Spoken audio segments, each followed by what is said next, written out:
नमस्ते साथीहरू, आजको भिडियोमा म तपाईहरुलाई फेसबुकमा नयाँ रिलेटिभ फ्रेन्ड्स कसरी बनाउने भन्ने कुरा मोबाइलबाट रियल र सेफ तरिकाले स्टेप बाइ स्टेप देखाउन गइरहेको छु। यदि तपाई फेसबुकमा नयाँमा साथीहरुसँग कनेक्ट हुन चाहनुहुन्छ भने यो भिडियो पुरा हेर्नुहोला। सबैभन्दा पहिले आफ्नो फेसबुक प्रोफाइल खोलौं।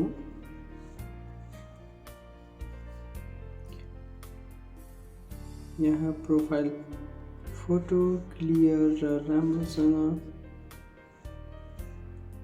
अपलोड गर्नुपर्ने हुन्छ। हेर्नु त यो profile picture okay. Fake photo वा खाली प्रोफाइल भएमा धेरैले रिक्वेस्ट एक्सेप्ट गर्दैनन्। अब तपाईहरु यहाँ बायोमा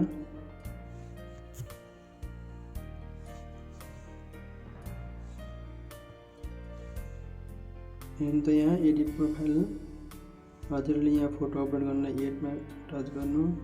अवतार राख्नुहुन्छ भने यहाँ क्रिएट अवतार सो अफ अन प्रोफाइलमा टच गर्नु। कभर फोटो भने यता एड गर्नु।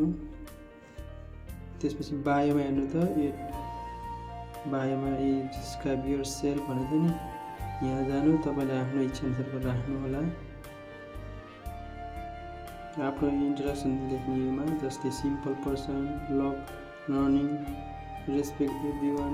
यसले तपाईलाई रियल पर्सन जस्तो देखाउँछ। सो क्लिक भएर आफ्नो इच्छा अनुसारको 2-4 लाइन राख्नु होला आफ्नो बारेमा। अब फेसबुकको सर्च बटनमा गएर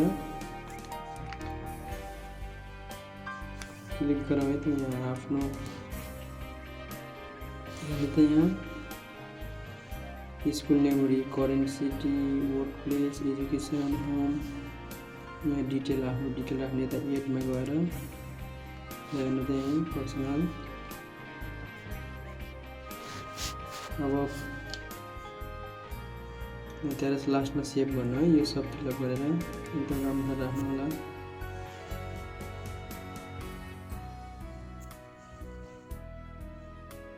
अब हेर्नु सर्चिङमा गएर हेर्नु अप्सनमा यो सर्च अप्सनमा गएर म्युचुअल फ्रेन्डहरूलाई देख्नुभयो भएका साथीहरूलाई फ्रेन्ड रिक्वेस्ट पठाउनुहोस्। दिनमा धेरै रिक्वेस्ट नगर्नुहोला। 15 देखि 20 वटा काफी हुन्छ। यस्तै ग्रुपमा पनि जोइन गर्न सक्नुहुन्छ। जस्तै नेपाली ग्रुप, जब ग्रुप, मोटिभेसनल ग्रुपहरुमा जोइन गर्न सक्नुहुन्छ। ग्रुपभित्र पोस्टमा लाइक र कमेन्ट गर्नुभयो भने मान्छेहरूले तपाईको प्रोफाइल भिजिट गर्छन् र आफै फ्रेन्ड रिक्वेस्ट पठाउँछन्। यो तरिका धेरै इफेक्टिभ छ। कहिले पनि फेक प्रोफाइल नबनाउनुहोस्। एकचोटि धेरै रिक्वेस्ट नगर्नु होला। अननोन लिङ्कमा क्लिक नगर्नु। यसरी काम गर्नुभयो भने फेसबुक अकाउन्ट सेफ रहन्छ। यदि यो भिडियो तपाईलाई उपयोगी लाग्यो भने लाइक गर्नुहोस्, शेयर गर्नुहोस् र च्यानललाई सब्स्क्राइब गर्न नभुल्नुहोला। यस्तै युजफुल भिडियोका लागि धन्यवाद।